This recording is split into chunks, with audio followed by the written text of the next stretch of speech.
to stop. I want to save lives that are being uselessly, people being killed by the millions. It's the millions. It's so much worse than the numbers that you're getting, which are fake numbers.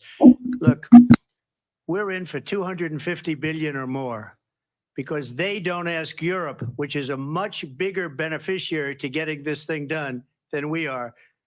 They're in for $150 billion less because Biden and you don't have the courage to ask Europe like I did with NATO. They paid billions and billions, hundreds of billions of dollars when I said, either you pay up or we're not going to protect you anymore. So that's maybe one of the reasons they don't like me as much as they like weak people. But you take a look at what's happening. We're in for 250 to 275 billion. They're into 100 to 150. They should be forced to equalize. With that being said, I want to get the war settled. I know Zelensky very well, and I know Putin very well. I have a good relationship, and they respect your president, okay? They respect me. They don't respect Biden. How would you respect him? Why? For what reason? He hasn't even made a phone call in 2 years to Putin, hasn't spoken to anybody. They don't even try and get it. That is a war that's dying to be settled. I will get it settled before I even become president. If I win, when I'm president-elect, and what I'll do is I'll speak to one, I'll speak to the other, I'll get them together. That war would have never happened. And in fact, when I saw Putin after I left, unfortunately left because our country has gone to hell. But after I left, when I saw him building up soldiers, he did it after I left. I said, oh, he must be negotiating. It must be a good, strong point of negotiation. Well, it wasn't, because Biden had no idea how to talk to him. He had no idea how to stop it. And now you have millions of people dead, and it's only getting worse, and it could lead to World War III. Don't kid yourself, David. We're playing with World War III, and we have a president that we don't even know if he's. Where is our president? We don't even know if he's a president. And just to clarify they here, threw him out of a campaign like a dog. We don't even know. Is he our president? But we have a president, Mr. President, that doesn't know he's alive. Your time is up.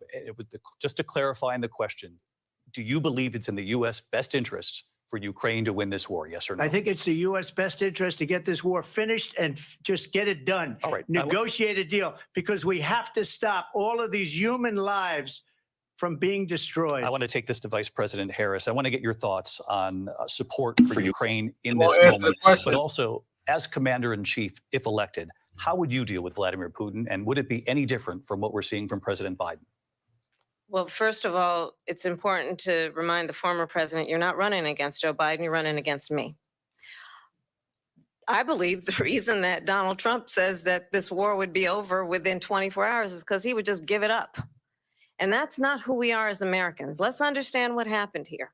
I actually met with Zelensky a few days before Russia invaded, tried through force to change territorial boundaries, to defy one of the most important international rules and norms, which is the importance of sovereignty and territorial integrity. And I met with President Zelensky. I shared with him American intelligence about how he could defend himself. Days later, I went to NATO's eastern flank, to Poland and Romania. And through the work that I and others did, we brought 50 countries together to support Ukraine in its righteous defense. And because of our support, because of the air defense, the ammunition, the artillery, the javelins, the Abrams tanks that we have provided, Ukraine stands as an independent and free country. If Donald Trump were president, Putin would be sitting in Kyiv right now. And understand what that would mean, because Putin's agenda is not just about Ukraine. Understand why the European allies and our NATO allies are so thankful that you are no longer president, and that we understand the importance of the greatest military alliance the world has ever known, which is NATO, and what we have done to preserve the ability of Zelensky and the Ukrainians to fight for their independence. Otherwise, Putin would be sitting in Kyiv with his eyes on the rest of Europe, starting with Poland. And why don't you tell the 800,000 Polish Americans right here in Pennsylvania how quickly you would give up for the sake of favor and what you think is a friendship with what is known to be a dictator who would eat you for lunch. Vice President Harris, thank you. We've heard from both of you on Ukraine tonight. Afghanistan came up in the last hour.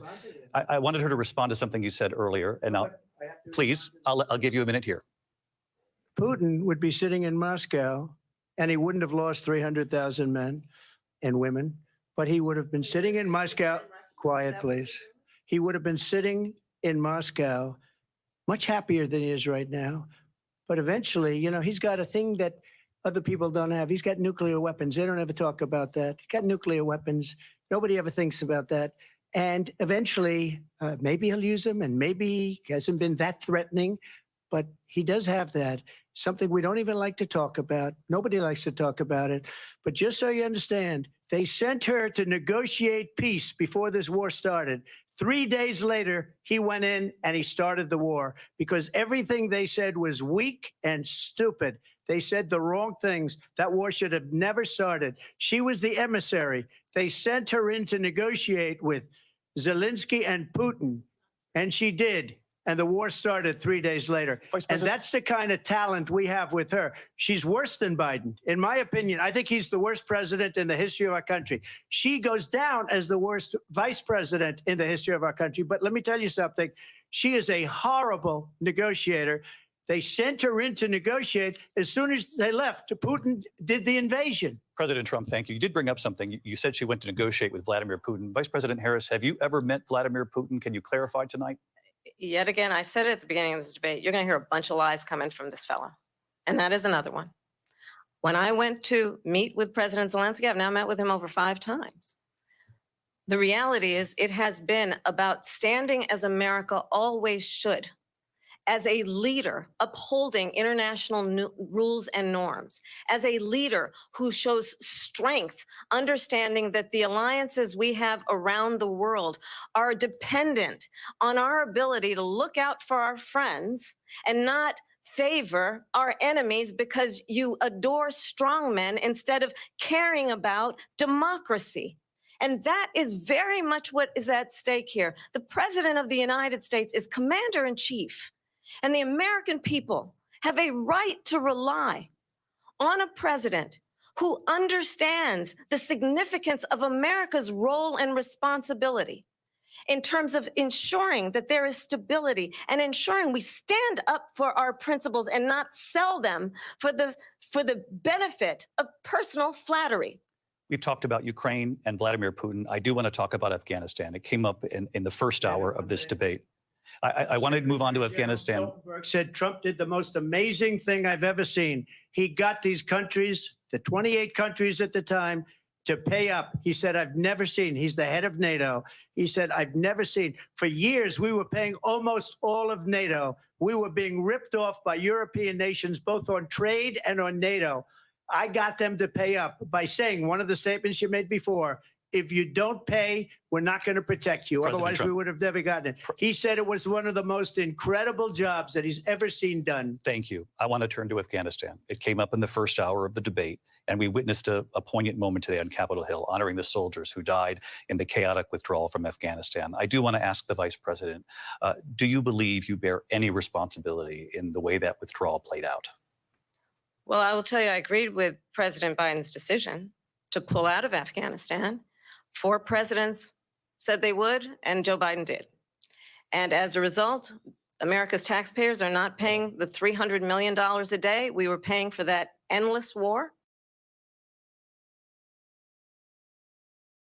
The United States military, who is in active duty in a combat zone in any war zone around the world, the first time this century.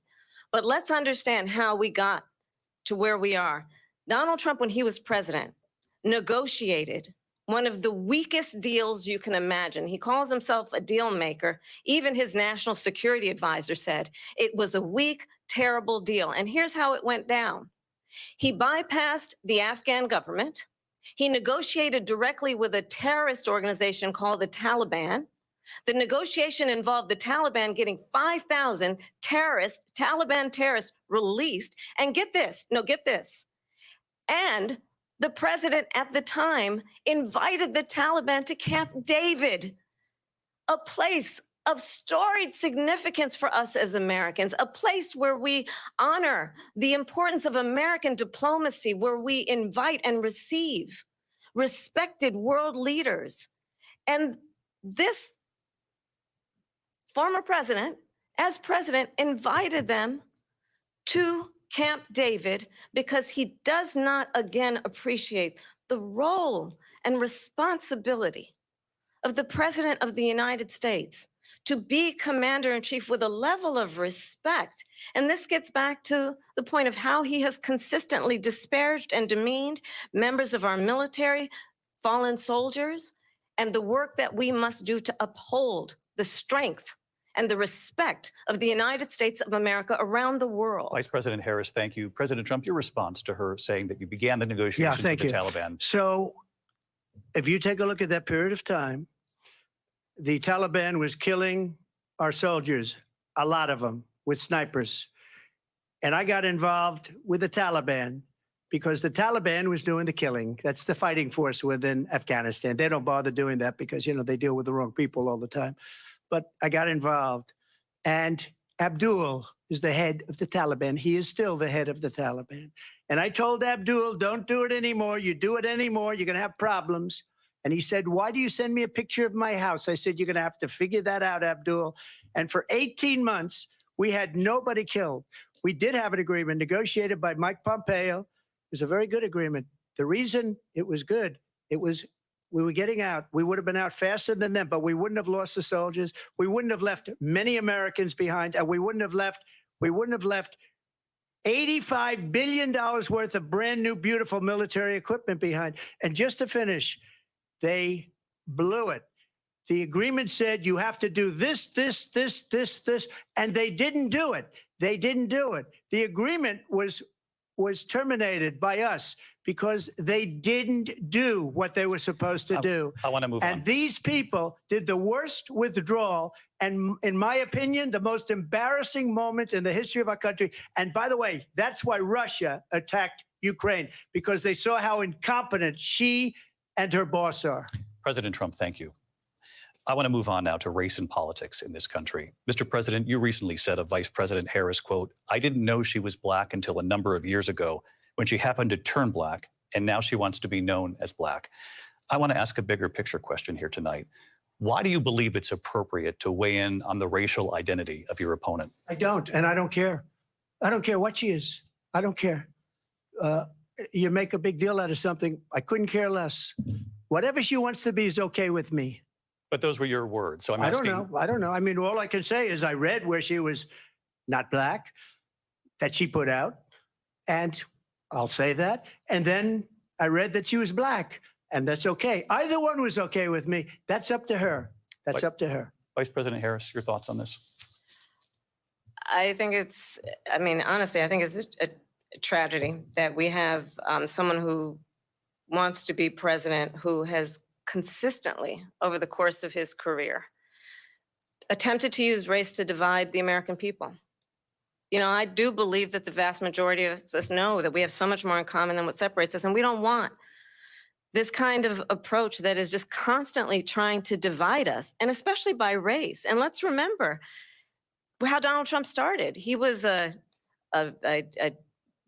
land, he owned buildings, and he was investigated because he refused to rent property to black families.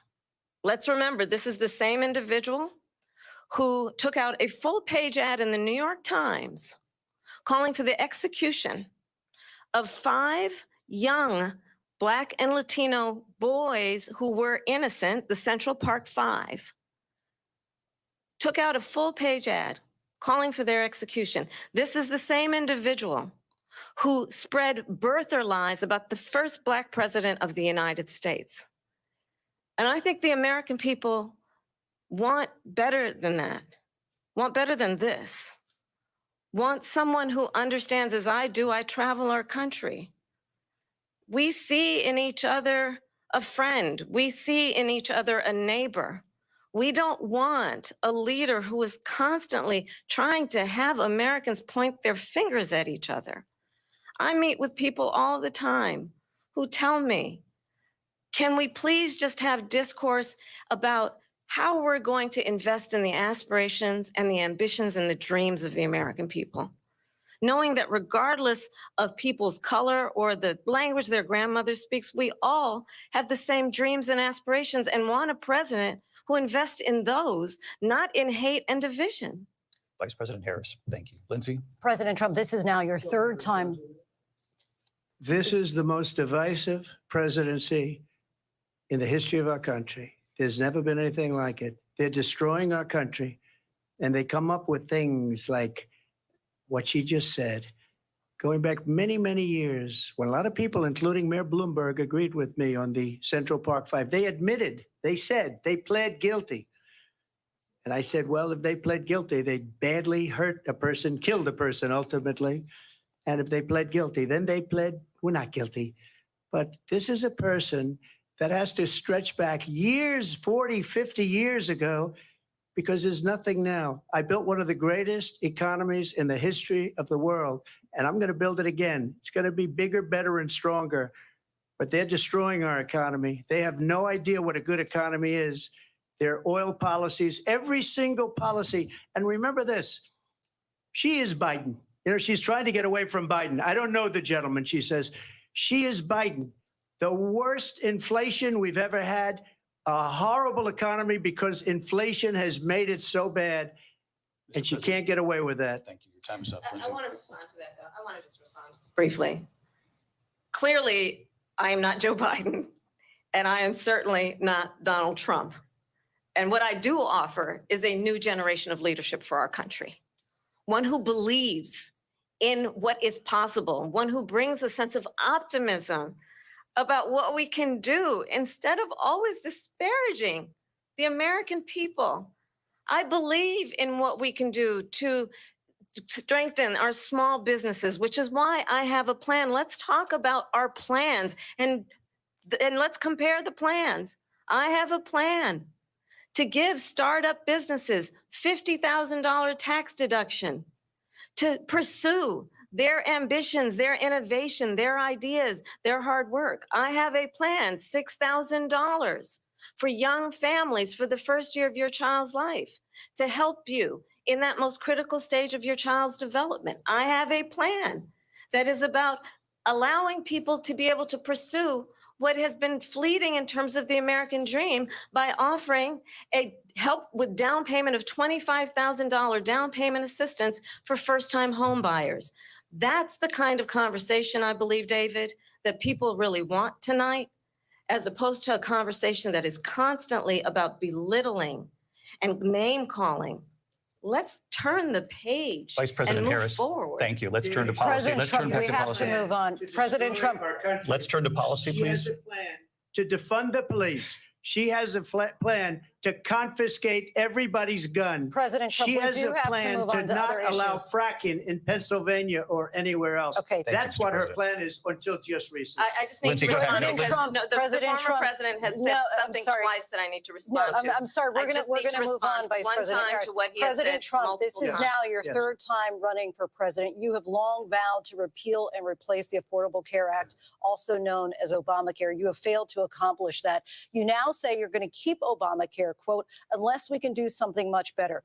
Last month, you said, quote, we're working on it. So tonight, 9 years after you first started running, do you have a plan, and can you tell us what it is? Obamacare was lousy health care, always was. It's not very good today. We're going to do it, and we're going to replace it. But remember this. I inherited Obamacare because Democrats wouldn't change it. They wouldn't vote for it.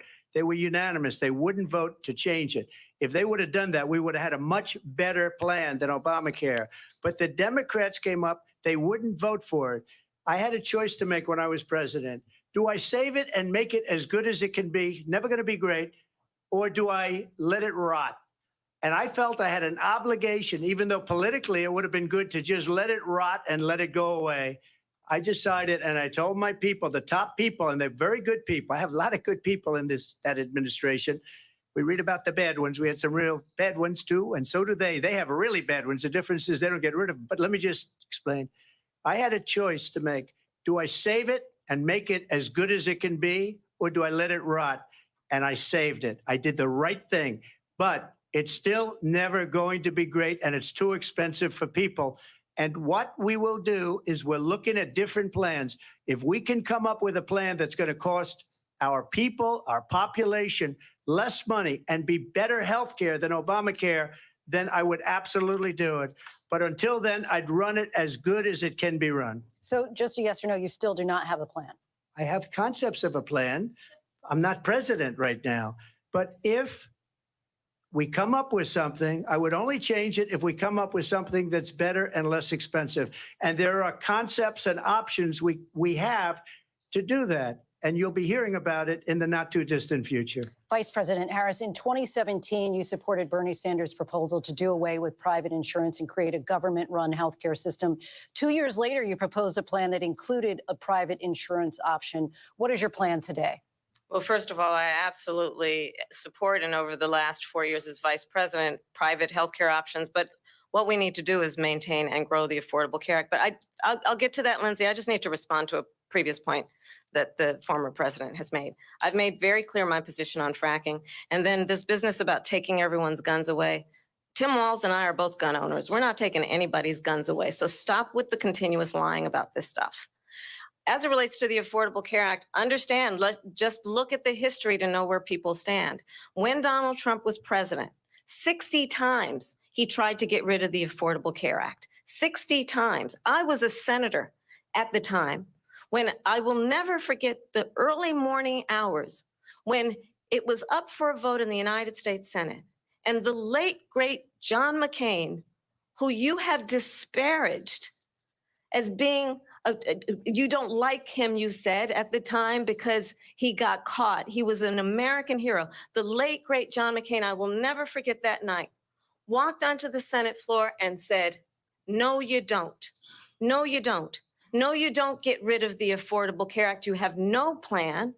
And what the Affordable Care Act has done is eliminate the ability of insurance companies to deny people with pre-existing conditions. I don't have to tell the people watching tonight, you remember what that was like? Remember when an insurance company could deny if a child had asthma, if someone was a breast cancer? Thankfully, as I've been vice president and we over the last 4 years have strengthened the Affordable Care Act, we have allowed for the first time Medicare to negotiate drug prices on behalf of you, the American people. Donald Trump said he was going to allow Medicare to negotiate drug prices. He never did. We did. And now we have capped the cost of insulin at $35 a month. Since I've been vice president, we have capped the cost of prescription medication for seniors at $2,000 a year. And when I am president, we will do that for all people, understanding that the value I bring to this is that access to health care should be a right and not just a privilege of those who can afford it. And the plan has to be to strengthen the Affordable Care Act, not get rid of it. Vice President Harris, in terms of where Donald Trump stands on that. I want to move to an issue that's important for a lot of... She made a mistake. Number one, John McCain fought Obamacare for 10 years. But it wasn't only him. It were all of the Democrats that kept it going. And you know what? We can do much better than Obamacare, much less money. But she won't improve private insurance for people, private medical insurance. That's another thing she doesn't want to get. People are paying privately for insurance that have worked hard and made money, and they want to have private. She wants everybody to be on government insurance where you wait 6 months for an operation that you need immediately. President Trump, thank you. We have another issue that we'd like to get to that's important for a number of Americans, in particular younger voters, and that's climate change. President Trump, with regard to the environment, you say that we have to have clean air and clean water. Vice President Harris, you call climate change an existential threat. The question to you both tonight is, what would you do to fight climate change? And Vice President Harris, we'll start with you. 1 minute for you each. Well, the former president had said the climate change is a hoax. And what we know is that it is very real. You ask anyone who lives in a state who has experienced these extreme weather occurrences, who now is either being denied home insurance or it's being jacked up. You ask anybody who has been the victim of what that means in terms of losing their home, having nowhere to go. We know that we can actually deal with this issue. The young people of America care deeply about this issue. And I am proud that as vice president over the last 4 years, we have invested $1 trillion in a clean energy economy, while we have also increased domestic gas production to historic levels. We have created over 800,000 new manufacturing jobs while I have been vice president. We have invested in clean energy to the point that we are opening up factories around the world. Donald Trump said he was going to create manufacturing jobs. He lost manufacturing jobs. And I'm also proud to have the endorsement of the United Auto Workers and Sean Fain, who also know that part of building a clean energy economy includes investing in American-made products, American automobiles. It includes growing what we can do around American manufacturing and opening up auto plants, not closing them like happened under Donald Trump. Vice President Harris, thank you. That didn't happen under Donald Trump. Let me just tell you, they lost 10,000 manufacturing jobs this last month. It's going, they're all leaving. They're building big auto plants in Mexico, in many cases owned by China. They're building these massive plants, and they think they're going to sell their cars into the United States because of these people. What they have given to China is unbelievable. But we're not going to let that. We'll put tariffs on those cars so they can't come into our country, because they will kill the United Auto Workers and any auto worker, whether it's in Detroit or South Carolina or any other place. What they've done to business and manufacturing in this country is horrible. We have nothing because they refuse. You know, Biden doesn't go after people because supposedly China paid him millions of dollars. He's afraid to do it. Between him and his son, they get all this money from Ukraine. They get all this money from all of these different countries. And then you wonder, why is he so loyal to this one, that one, Ukraine, China? Why is he? Why did he get $3.5 million from the mayor of Moscow's wife? Why did she pay him $3.5 million? This is a crooked administration, and they're selling our country down the tubes. President Trump, thank you. Thank you. We'll be right back with closing statements from both of our candidates. An historic night, this ABC News presidential debate from Philadelphia. Back in a moment.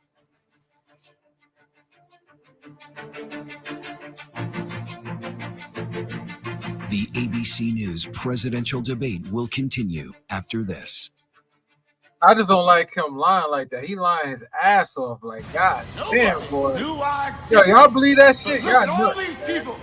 Who do you think they y'all see? Oh, this look good. You're Joker. I'd do anything for you. People believe Arthur Fleck to be some kind of martyr. I guess free commercial right here. I'm giving them some. You don't think this is me? Yeah, I ain't gonna lie. I just think that whole shit. Why has America accepted the wait for payday when life doesn't wait for you to get paid? Introducing MyPay from Chime, a revolutionary new way of getting your pay when you want. Get up to $500 of your pay before payday. No interest, no credit check, no mandatory fees. When any day is payday, it's a good day. Get paid I want to thank the world. At this point, get started at chime.com. This is we need to fact check Trump because Trump do a lot of lying. I think Trump Harris did it on the ground in Ukraine. I could be wrong, but I think, in my opinion, I think he did a better job. Here at Columbia University, here in downtown Port-au-Prince. Trump did a lot of lying, and I think some of it irritated me. #1 They should have did more fact checking. time. And I still don't know Trump policy. 24/7. He just talk about we straight have a to great you economy, for greater this, greater that, but he Thank doesn't you explain for anything making in depth. ABC News Live. So, I mean, if anybody's a Trump supporter, you should be disappointed that Trump doesn't tell you about politics. Good morning, America. Good morning, America. Good morning, America. Are you ready? I'm still in the truth, though. But I'm definitely voting Good morning, America. Good morning, America. for my interest. Somebody that's going to look out for everybody. I don't need a president that always want to pander and whine and cloud. I need a president that want to keep it I'm in too. I am here and so happy. I'm in. Michael, George, Clara, Ginger. ABC News, honored for excellence with 40 Emmy nominations. Mornings, evenings, late night, weekends, streaming 24/7. 40 Emmy nominations. Thank you for making ABC News America's #1 news. Get ready, America, every Friday. The hottest trends, styles, and must-have. What's the right stuff to buy right now? I really love that. It's time to buy the right stuff. Yes! And save big time, too. The right stuff. Fridays on GMA. You're going to love it. Why has America accepted the wait for payday? When life doesn't wait for you to get paid. Introducing MyPay from Chime. Getting your pay when you want. Get up to $500 of your pay before payday. No interest, no credit check, no mandatory fees. When any day is payday, it's a good day. Get paid when you say with MyPay. Get started at Chime.com. Nobody knew I existed, but look at all.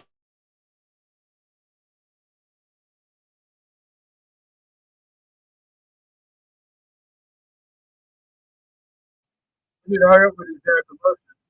Yeah. All right, I'll play the commercial.